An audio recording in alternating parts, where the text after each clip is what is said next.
There are a lot of times in history where Daytona Speedweeks was just full of moments. Sometimes the lead up to the Daytona 500 would either be very tame and slow, or extremely chaotic and just unstoppable in having something happen. If you really want to know if there was a Speedweeks that was just filled with unimaginable sequences, you've got an answer. In 2012, every series that hosted a race had something happen during Speedweeks, and we're going to look back at it today. From the ARCA series waiting until the end to give the fans an unimaginable twist, and the Camping World Truck series having a wreck basically every 5 laps, to the Nationwide series providing one of the most unbelievable and luckiest finishes in NASCAR history, and the Great American Race having 2 major rain delays, plus almost coming to an end because of a damn fire melting the track. This year had absolutely everything a race fan could possibly want in terms of legitimate mayhem. For being the final year of the Generation 5 car in the Sprint Cup series, the Daytona 500 in every way provided the fans with a certain perspective of what can happen when the racing gods like to mess around. This is the story of the wildest Daytona Speedweeks in NASCAR history, being the beginning of the 2012 season.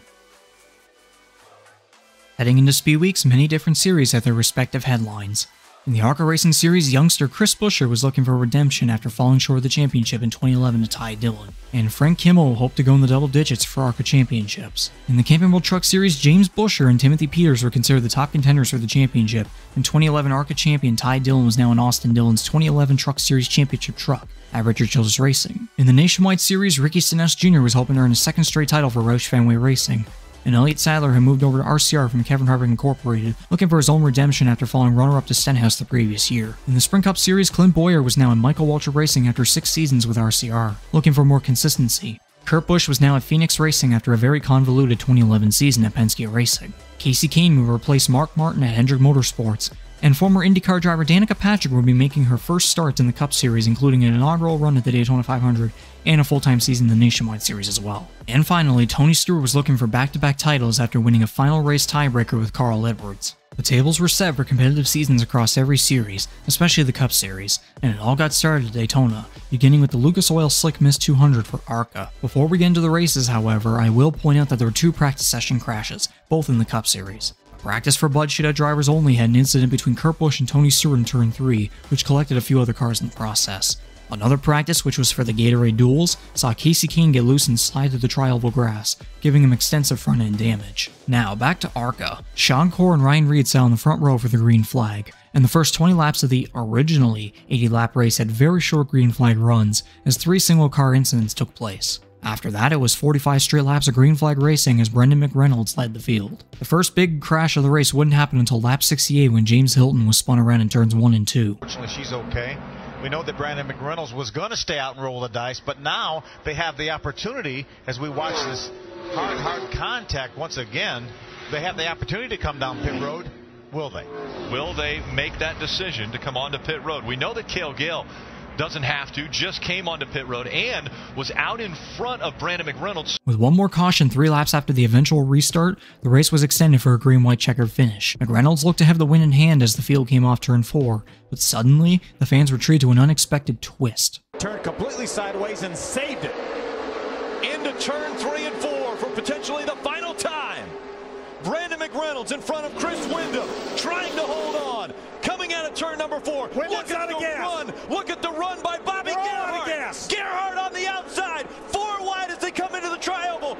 Gerhart coming through the tri-oval, and he'll win again. 8-time winner, Bobby Gerhart. Trouble as they pass across the start-finish line. And all sorts of cars out of fuel. Great variation in speed, and somebody got together. Next up was the Budweiser Shootout for the Cup Series a few hours later. The 75-lap exhibition race featured a 25-car field with Martin Truex Jr. and Kyle Busch on the front row. To confirm, after a few years of somewhat controversial tandem racing, the Superspeedway package was returned to pack racing, with some elements of tandem still kind of there. With that being said, it only took 9 laps for the first of multiple big wrecks to occur, as Paul Menard lost control off of David Reagan's bumper going through turns 1 and 2. Start overheating a lot quicker with the rule package that we have right now. And they don't just start... Treble turn 2. No. 5, 6 cars in it. And more.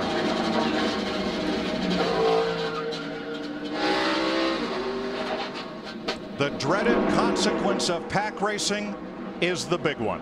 After a competition caution on lap 26 for the ending of the first segment with Jamie McMurray in the lead, Another caution flew on lap 32 as two Michael Waltrip Racing cars clashed on accident, and just barely after the restart, Kyle Busch made one of the greatest and most memorable saves in NASCAR history. He was starting to overheat back in the pack. There goes Kyle Busch in the 18. Oh, and he almost saved it, and he did. Oh, my goodness.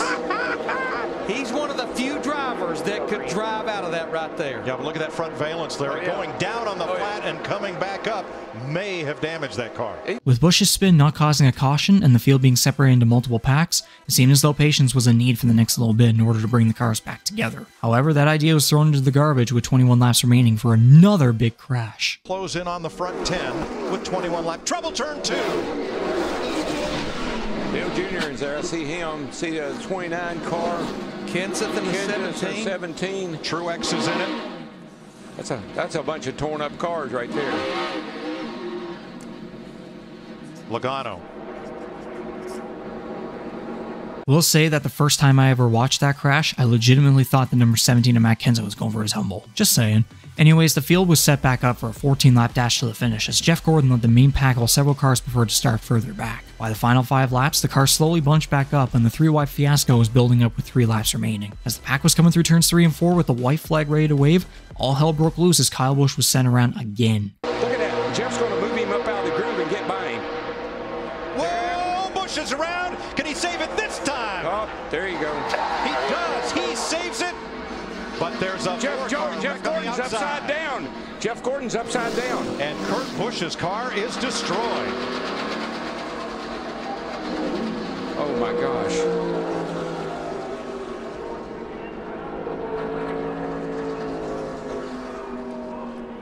The Budweiser Shootout would end with a green-white checkered attempt as Tony Stewart and Marcus Ambrose led the way. A 3-car tandem with Ambrose, Brad Keselowski, and Ryan Newman pulled away on the first lap, but at the white flag, Stewart and Kyle Busch got by and were set to decide the finish. Tony's crew chief. He will try to beat you. 1 mile to the finish line of the Budweiser Shootout. Tony Stewart or Kyle Busch, who's going to win it? I don't know if Kyle's got it. Remember what happened the last time these two were coming to a start-finish line back in the July race? Smoke versus Wild Thing to the line. He got him! He got him! Wild Thing wins. He got him!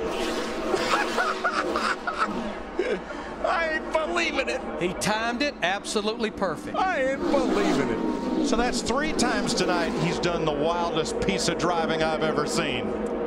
That kid is such a wheelman. And people wonder why we get so excited about when he races and when he does what he does. There's nobody that can do what he does. And as was expected, the call to make the pass for the win was just barely perfectly timed. With the Bud Shootout now done, next up was Daytona 500 qualifying on Sunday afternoon, with the top 2 best drivers being locked while everyone else would need the Gatorade Duel races to decide positions. Roush Fenway Racing's Carl Edwards would win the pole with a time of 46.216, with teammate Greg Biffle taking the second spot. The duel races were next up on Wednesday afternoon, with Edwards and Dale Earnhardt Jr. sitting on the front row for the first race, and ironically enough, it took 9 laps for the first big incident of the day, and even more ironic was who was involved. Let's see if we can get a look at it. Left lane to the inside, Gilliland. Oh, he's loose. He's already sideways getting in, and he just comes right back up the hill. Looked like Michael McDowell got David Gilliland in that left rear quarter panel turning off in the corner. You were talking about that. Yep. About 40 laps of green flag racing went on as Tony Stewart led the way within the final 10 laps, and it seemed as though it was going to be a somewhat quiet but likely eventually crazy dash to the checkered. However, that was changed as a strange incident occurred off of turn 2, as Michael Waltrip seemingly sped up a bit too fast coming back onto the track, sending his car into the outside wall, setting up a restart with 3 laps remaining. What happened next was one of the biggest hits in NASCAR history as Danica Patrick went around on the final lap. Yeah, watch the run these drivers get that are lined up. Here comes Dale Earnhardt Jr. right there in the 88. Watch Bernie. Here we go. Here we go.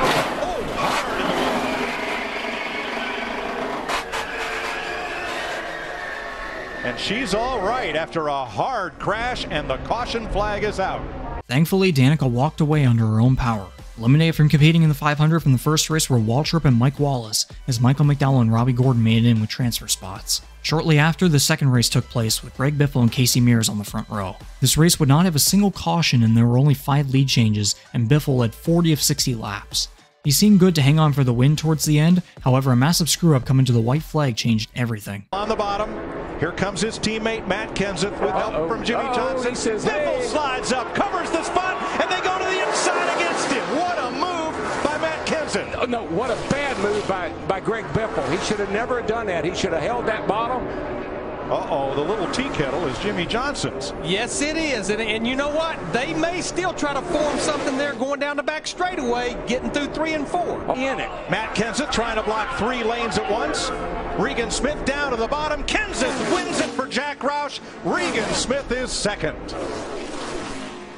Eliminated from competing in the 500 from that race were Kenny Wallace, Bill Elliott, Robert Richardson Jr., and J.J. Gailey, as Dave Blaney and Joe Nemechek made it in with the transfer spots. You'll be hearing Dave Blaney's name a few times later, so stay tuned. Next up was a Friday night showdown for the Truck Series with the Next Era Energy Resources 250 as the front row featured a Brazilian combo of Miguel Paludo and Nelson Piquet Jr. This race is most certainly remembered for how much of a damn wreckfest it was, as not a single green flag run went over 20 laps, even though the race was 100 laps long. To be fair, the first half of the race featured only one incident on lap 18 as 3 trucks went spinning off turn 4, and a couple of debris cautions as well. With the first 50 laps being relatively tame, the switch was flicked for ultimate chaos in the second half of the race, beginning with a wreck in the tri-oval involving Cale Gale, Matt Crafton, and a few others. Middle there, and sideways, got to crash in the 33 of Cale Gale into the wall.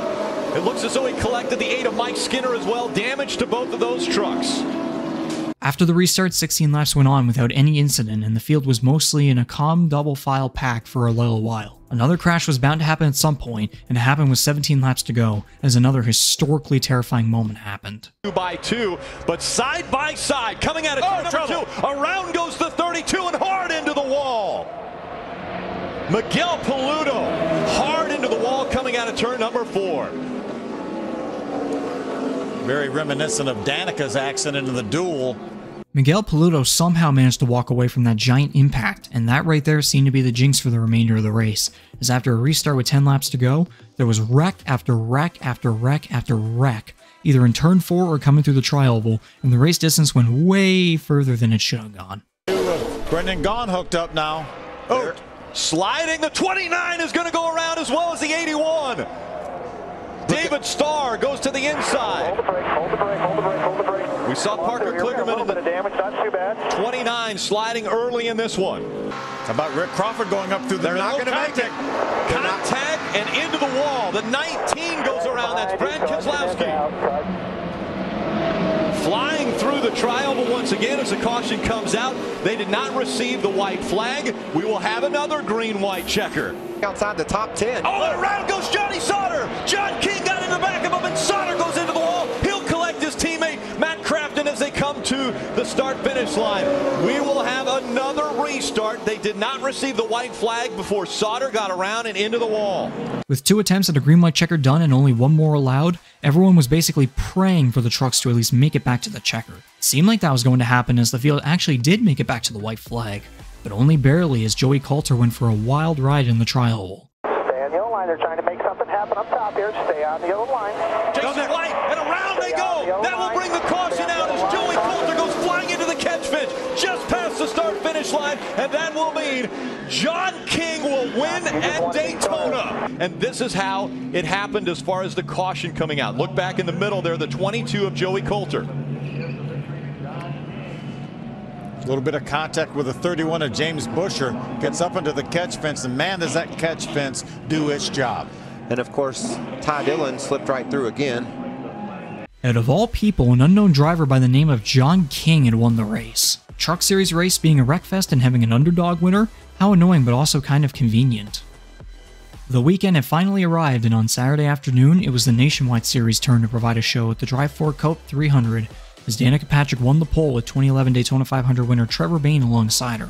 The first 50 or so laps of the 120-lap race featured many lead changes in a calm environment. Besides a short caution for fluid on the track, the green flag runs turned into what the Truck Series had the previous night, only this time around the longest run was 15 laps, and surprisingly the race distance actually managed to stay at the intended distance. It all began with pole sitter Danica Patrick being eliminated from the race on lap 49, with a few single car incidents breaking out later on, and 2 big wrecks occurring towards the end. I was talking about the tri-oval being a very loose part of the racetrack. Entering turns 1 and 3 too is where your car gets light. You just can't be bumping in these corners.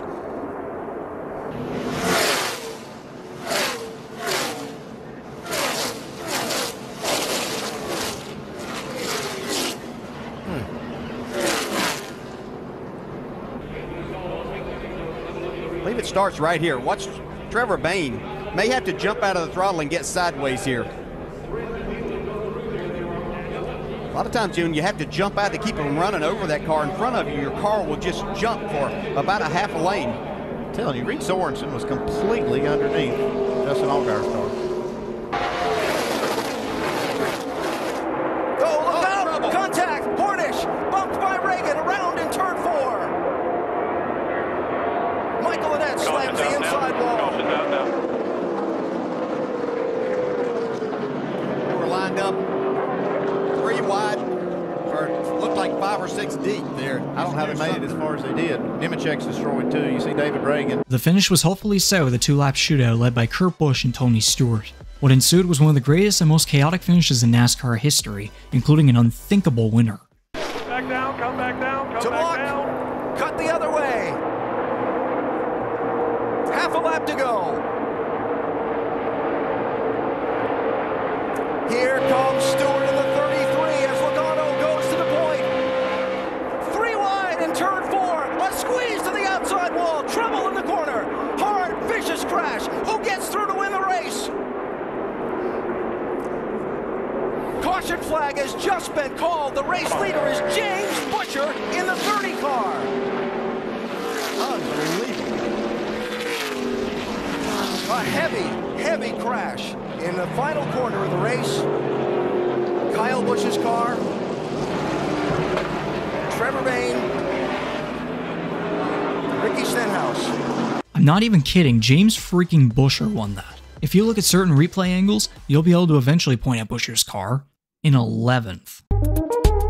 How does someone in 11th place win the race when it's the final lap and the field is about to exit turn 4? That just goes to show how someone can win by sheer luck. You know what's hilarious about all this? There's still a Daytona 500 to get done. At this point, you will need popcorn and likely an inhaler to get through this.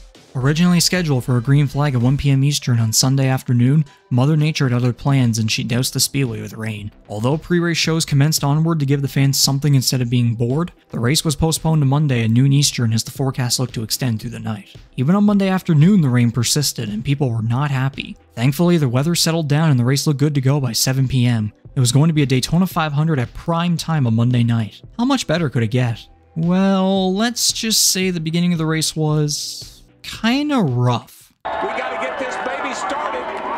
Boogity, boogity, boogity. Let's go racing, boys and Danica.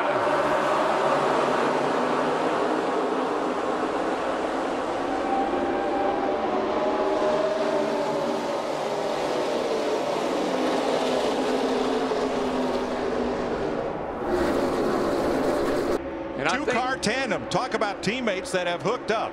Greg Biffle and his Roush Fenway Ford teammate Matt Kenseth and Carl Edwards, 3 Fords. Trouble hard already. The wall slams to the outside. It's 5-time champion Jimmy Johnson. He collects Danica Patrick and the 34 of David Reagan. Trevor Bayne, the 21 car, winner from last year. You see him involved? Not even 2 laps into the 200 race and there was already a wreck. A 5-time champion and a female driver making history, both out after waiting that long. What a start, but I mean, hey, it's the Daytona 500. It only took 6 more laps after the first restart of the night for another incident as Ryan Newman went around off turn 2. Besides that, the race remained incident-free for the remainder of the first half, with the exception of Terry Labonte being sent around off turn 4 by Marcus Ambrose. The lead was swapped between many different drivers, with Greg Biffle, Jeff Burton, and Denny Hamlin all running consistently up front. At the halfway mark, there was a prize bag of $200,000 for whoever led the halfway lap, and none other than Martin Truex Jr. earned himself some extra money with a pass for the lead over Biffle. After that point, there were 2 long green flag runs that only got disturbed by a stop Clint Bowyer and a single car spin from David Stremme in turn 3. After Stremme's incident, this is when things took a very unexpected curve. It began with Matt Kenseth having temperature problems on the pit lane, which were eventually resolved. Then, former Formula 1 driver Juan Pablo Montoya had been complaining of a vibration, reportedly coming from the suspension. After one of many pit stops to try and solve the problem, Montoya drove out to catch up to the rest of the field, when suddenly, this happened. I don't think our strategy was even to stay out and lead that lap. It was just we didn't want to go in with everybody and take a chance of getting beat up more on pit road and getting everybody's way when we were going to sit there and fix it. But before we can get back to pit road, you know, boom.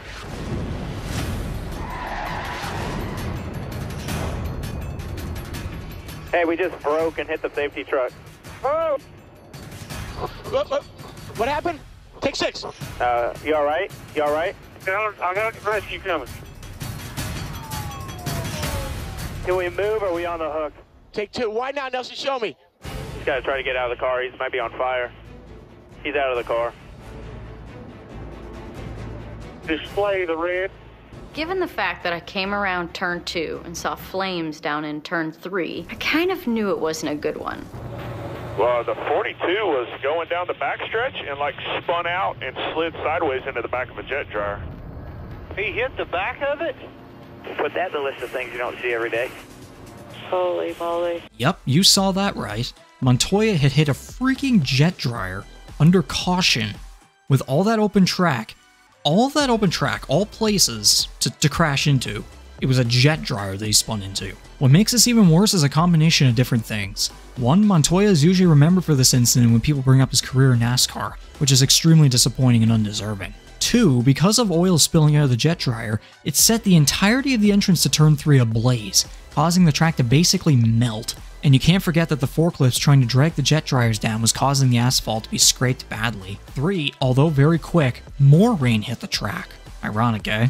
It wasn't really the turn itself in a blaze, the entire atmosphere was ablaze, as literally everyone must have been confused as hell and likely been asking themselves if they had too many drinks that night. With the potential of not being able to get back going, a lot of people shifted their attention to who was in the lead at the moment. Wait, is that Dave Blaney? No, there's no way. Dave Blaney did not just win the Daytona 500. With Landon Castle, Tony Raines, and David Gill in the top 4 to add to that, NASCAR could have literally called the race right there and ended it outright. However, they and the safety crew both chose against it, and with clear intention, they wanted the race to be done. With the help of an uncommonly used Tide laundry detergent, the turn was put back into a normal state within 2 hours. I will say the safety team deserves a lot of praise for that delay. And you can't forget the comedy during the delay, as Brad Keselowski's Twitter post of his angle of the fire caught much attention, and he and Dale Earnhardt Jr. even raced to a porta potty on the backstretch in front of the fans. Oh, and a big F to Dave Blaney. The yellow flag was back out around 12 AM with the race getting back underway shortly after. However, everything that had just transpired seemed to make the racing gods want a little more, and that's what the final 25 laps had in store. Right there, and he did. He got in front of his team. Oh, there's a car off in the grass. More cars off in the grass. 3 cars sliding. Marcus Ambrose is 1. It's Casey Mears, the 13 that they just had lapped. Oh, trouble. Big trouble. Big trouble. Mid-pack. Sliding and spinning into the infield, McMurray. And sliding up the racetrack, 1 car. Going to coast to the bottom, that's Eric Almirola. Regan Smith was in it, and Casey Kane, Tony Stewart. And there's Tony Stewart's teammate, Ryan Newman. Oh, Tony's going around. Another wreck to the tri-oval. Kyle Busch, hard slide through the grass, no contact. At least half a dozen cars involved in this one. A green-white checkered attempt would be needed to solve the finish to the 54th annual running of the Daytona 500, with Matt Kenseth, Greg Biffle, Dale Earnhardt Jr., and Denny Hamlin being the prime contenders for the victory on that early Tuesday morning. Ford's at the front, a Toyota and Chevy in row 2, green flag, and Biffle gets about a half a car length away from Denny Hamlin here and moves up to pick up his Ford teammate, Greg Biffle. Boy, that is a teammate right there, buddy. I mean, he jumped out there, got him. Dale Jr. had no help, but he locks on the back of Biffle, 2nd and 3rd. Oh, critical.